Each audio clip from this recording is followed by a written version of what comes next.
Fadila Diwa Andriansyah dari kelas 12 IPS 2, nomor absen 26.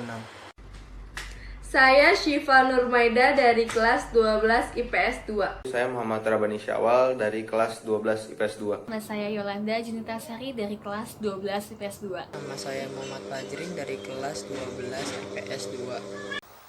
Saya Novia Dian Saputri dari kelas 12 IPS 2. Nama saya Teresinha dari 12 IPS 2. Saya Rasya Aliadani dari kelas 12 IPS 2. Saya Shalom Fadia dari kelas 12 IPS 2. Nama saya Muhammad Fajan Fajri dari kelas 12 IPS 2. Nama saya Ulfa dari kelas 12 IPS 2. Nama saya Sabrina Hawala Surgawar dari kelas 12 IPS 2, absen 31. Nama saya Muhammad Faris Anastiar dari kelas 12 IPS 2. Saya Raffi Akbar dari 12 IPS 2. Nama saya Muhammad Taterehan dari kelas 11 IPS 2. Saya Muhammad Dimas Pradityo dari 12 IPS 2. Assalamualaikum warahmatullahi wabarakatuh. Saya Raihan Sah dari 12 IPS 2, absen 30 dari kelompok 2, akan membacakan Quran surat Asy-Syura ayat 38 yang bunyinya ialah walladzina istajabu li rabbihim wa aqamus salata wa amruhum syura bainahum wa mimma razaqnahum yunfikun, yang dimana artinya ialah dan bagi orang-orang yang menerima atau mematuhi seruan Tuhannya untuk sholat, sedangkan urusan mereka yang sedang diputuskan dengan musyawarat antara mereka, maka dan mereka menafkahkan sebagian dari rezeki yang kami berikan kepada mereka. Kandungan Quran Surat Al-Imran ayat 159 dan hadis riwayat Tirmizi menjelaskan bahwa musyawarah termasuk salah satu sifat orang yang beriman. Hal ini perlu diterapkan dalam kehidupan sehari-hari seorang muslim, terutama dalam hal-hal penting. Mencintai musyawarah dalam mengambil keputusan pada segala hal yang terkait dengan kehidupan keluarga dan masyarakat, seperti memilih lembaga pendidikan yang cocok, memilih tempat kerja, memilih ketua RT, dan lain-lain. Bersikap lemah lembut dalam bermusyawarah, baik ketika menyampaikan pendapat maupun menanggapi pendapat orang lain. Keragaman terlihat dalam setiap penciptaan, binatang dan tumbuhan, hal gaib dan hal nyata. Keragaman juga terjadi baik pada pemahaman ide, pemikiran, doktrin, kecenderungan, maupun ras, jenis kelamin, bahasa, suku bangsa, negara, agama, dan lain sebagainya. Perhatikan Quran Surat Al-Hujurat, surat ke-49 ayat ke-13. Islam telah memberikan sinyal bagaimana kaum muslimin menyelesaikan perbedaan dengan bermusyawarah dalam segala urusan. QS Ali Imran, surat ketiga ayat ke-159.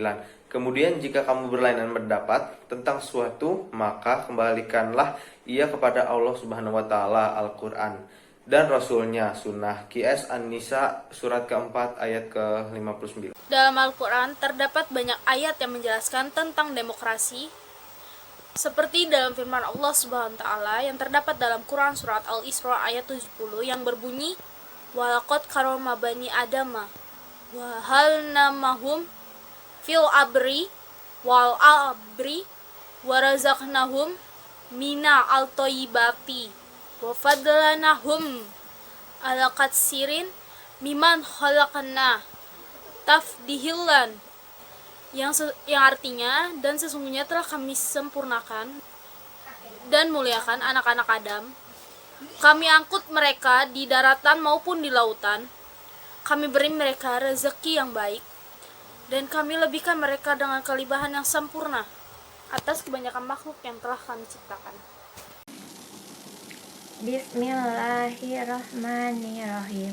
Wa iz qala rabbuka lil malaikati inni ja'ilun fihi al-ardi khalifatan qalu ataj'alu fiha man yufsidu fiha wa yafsiku al-ardi ma'awanahu nusabbihu bihamdika wa nuqdisulaka qala inni a'lamu ma la ta'lamun. Artinya, ingatlah ketika Tuhanmu berfirman kepada malaikat, sesungguhnya aku hendak menjadikan seorang khalifah di muka bumi itu. Lalu mereka berkata, mengapa engkau hendak menjadikan khalifah di muka bumi itu? Orang-orang itu yang akan membuat kerusakan padanya dan menumpahkan darah. Padahal kami senantiasa bertasbih dengan memuji engkau. Bismillahirrahmanirrahim. Ya ayyuhan nasu inna khalaqnakum min zakarin wa unsa wa ja'alnakum syu'ban wa qabaila lita'arafu inna akramakum indallahi utqakum innallaha alimun khabir. Artinya, hai manusia, sesungguhnya kami menciptakan kamu dari seorang laki-laki dan seorang perempuan dan menjadikan kamu berbangsa-bangsa dan bersuku-suku supaya kamu saling kenal mengenal.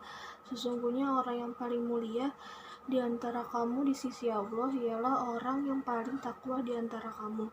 Sesungguhnya Allah Maha Mengetahui lagi Maha Mengenal. Shadaqallahul Azim.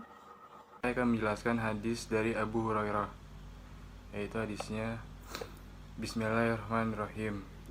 An Abi Hurairata qolama ra'aitu ahadan aksaroma suratan li ashabihi min Rasulillahi sallallahu alaihi wasallam.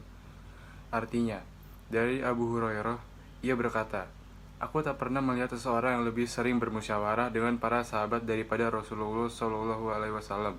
Hadis riwayat At-Tirmizi. Hadis di atas menjelaskan bahwa menurut pandangan para sahabat, Rasulullah Shallallahu Alaihi Wasallam adalah orang yang paling suka bermusyawarah. Dalam hal urusan penting, beliau senantiasa melibatkan para sahabat untuk dimintai pendapatnya, seperti dalam usulan strategi perang. Adapun kaidah ketiga dalam demokrasi menurut Islam adalah ta'awun. Ta'awun adalah menyatakan adanya tuntutan untuk kerjasama demi kepentingan Tuhan dan manusia sendiri.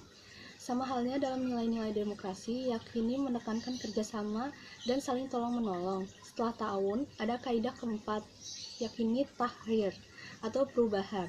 Dalam kaidah ini menyatakan bahwa manusia berperan besar dalam menentukan perubahan hidupnya. Demokrasi menuntut suatu perubahan sejalan dengan perkembangan kesadaran manusia yang selalu ingin mengadakan perbaikan. Dalam kehidupan masyarakat, musyawarah sangat penting karena hal-hal berikut. Yang pertama, permasalahan yang sulit menjadi mudah setelah dipecahkan oleh orang banyak. Yang membantu membahas orang ahli. Yang kedua, akan terjadi kesalahpahaman dalam bertindak. Yang ketiga, menghindari prasangka yang negatif, terutama masalah yang ada hubungan dengan orang yang banyak. Yang keempat, melatih diri dan menerima saran dan kritik dari orang lain. Yang kelima, berlatih menghargai pendapat orang lain. Demokrasi. Secara kebahasaan, demokrasi terdiri atas dua rangkaian kata, yaitu demos yang artinya rakyat dan kratos yang artinya kekuasaan. Secara istilah, demokrasi ini dapat ditinjau dari dua segi makna. Pertama, demokrasi dapat dipahami sebagai konsep yang berkembang dalam kehidupan politik pemerintah, yang di dalamnya terdapat penolakan terhadap kekuasaan yang terkonsentrasi pada satu orang dan menghendaki peletakan kekuasaan di tangan orang banyak atau rakyat, baik secara langsung maupun perwakilan. Kedua, demokrasi dimaknai sebagai suatu konsep yang untuk menghargai hak-hak dan kemampuan individu dalam kehidupan bermasyarakat. Dari definisi ini dapat kita pahami istilah demokrasi awalnya berkembang dari dimensi politik yang tidak dapat dihindari. Yang kedua adalah syura. Menurut bahasa, dalam kamus Mu'jam Makayis Al-Lughah, syura memiliki dua pengertian, yaitu menampakkan dan memaparkan sesuatu atau mengambil sesuatu. Menurut istilah, beberapa ulama terdahulu telah memberikan definisi syura. Mereka diantaranya adalah sebagai berikut. Yang pertama adalah Ar-Raghib Al-Asfani dalam kitabnya Al-Mufradat fi Gharib Al-Quran mendefinisikan syura sebagai proses mengemukakan pendapat dengan saling mengoreksi antara peserta syura. Yang kedua adalah Ibnu Al-Arabi Al-Maliki dalam Ahkam Al-Quran mendefinisikannya mendefinisikannya dengan berkumpul untuk meminta pendapat dalam suatu permasalahan yang pesertanya syuranya saling mengeluarkan pendapat yang dimiliki. Yang ketiga adalah definisi syur ayang, diberikan oleh pakar fikih kontemporer dalam Asyura fi Zili Nizami al-Hukm al-Islami. Di antaranya adalah proses menelusuri pendapat para ahli dalam suatu permasalahan untuk mencapai solusi yang mendekati kebenaran. Syura merupakan bagian dari proses berdemokrasi. Di dalamnya terkandung nilai-nilai yang diusung demokrasi. Pada sisi lain, nilai-nilai luhur yang diusung oleh konsep demokrasi adalah nilai-nilai yang sejalan dengan visi Islam itu tersendiri. Keterkaitan antara demokrasi dengan sikap tidak memaksakan kehendak sesuai pesan Quran Surat Ali Imran ayat 3 dan hadis terkait. Demokrasi memberikan kebebasan berpendapat bagi rakyat. Namun demikian, dalam pandangan para ulama Muslim tentang demokrasi terbagi menjadi dua pandangan utama, yaitu pertama, menolak sepenuhnya, dan kedua, menerima dengan syarat tertentu. 1. Al-Maududi secara tegas menolak demokrasi. Menurutnya, Islam tidak mengenal paham demokrasi yang memberikan kekuasaan besar kepada rakyat untuk menetapkan segala hal. Al-Maududi menganggap demokrasi modern merupakan sesuatu yang bersifat syirik. Menurutnya, Islam menganut paham teokrasi berdasarkan hukum Tuhan. Muhammad Iqbal, sejalan dengan kemenangan sekularisme atas agama, demokrasi modern seakan kehilangan sisi spiritualnya, sehingga jauh dari etika. Kemudian Muhammad Iqbal menawarkan sebuah metode demokrasi yang baru, yaitu sebagai berikut. A. Tauhid sebagai landasan asasi. B. Kepatuhan pada hukum. C. Toleransi sesama warga. D. Tidak dibatasi wilayah, ras, agama, dan warna kulit. Dan E. Penafsiran hukum Tuhan melalui Selanjutnya yaitu menurut Al-Qardawi. Menurutnya, substansi demokrasi sejalan dengan Islam.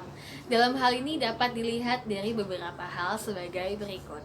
Yang pertama yaitu dalam demokrasi, proses pemilihan melibatkan banyak orang untuk mengangkat seorang kandidat yang berhak menjadi pemimpin dan mengatur keadaan mereka. Yang kedua yaitu usaha setiap rakyat untuk meluruskan pengusaha yang tirani sejalan dengan Islam.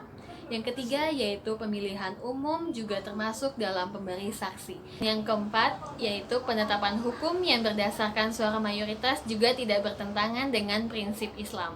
Dan yang terakhir, kebebasan pers dan kebebasan mengeluarkan pendapat serta otoritas pengadilan merupakan sejumlah hal dalam demokrasi yang sejalan dengan Islam. Menurut Salim Al-Bahasnawi, demokrasi memiliki sisi positif yang tidak bertentangan dengan Islam, dan demokrasi juga memiliki sisi negatif yang bertentangan dengan Islam. Kemudian, Salim Al-Bahasnawi memberikan pemikiran yaitu Islamisasi demokrasi. Yang pertama, menetapkan tanggung jawab setiap individu kepada Allah Subhanahu wa Ta'ala.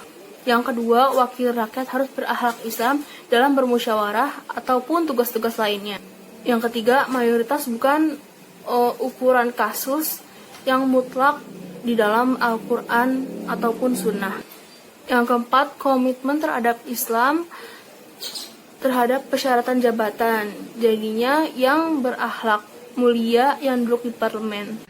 Bersikap demokratis sesuai pesan Quran Surat Al-Imran ayat 3 159 dengan cara menerapkan perilaku demokratis antara lain sebagai berikut. Yang pertama, bersikap lemah lembut jika hendak menyampaikan pendapat. Dalam kurung, tidak berkata kasar ataupun bersikap keras kepala. Yang kedua, menghargai pendapat orang lain. Yang ketiga, berlapang dada untuk saling memaafkan. Yang keempat, memohonkan ampunan untuk saudara-saudara yang bersalah. 5. Menerima keputusan bersama yaitu hasil musyawarah dengan ikhlas. 6. Melaksanakan keputusan musyawarah dengan tawakal. 7. Senantiasa bermusyawarah tentang hal-hal yang menyangkut kemaslahatan bersama. 8. Menolak segala bentuk diskriminasi atas nama apapun. 9. Berperan aktif dalam bidang politik sebagai bentuk partisipasi dalam membangun bangsa. Sekian dari kelompok kami, kurang lebihnya mohon maaf. Wassalamualaikum warahmatullahi wabarakatuh.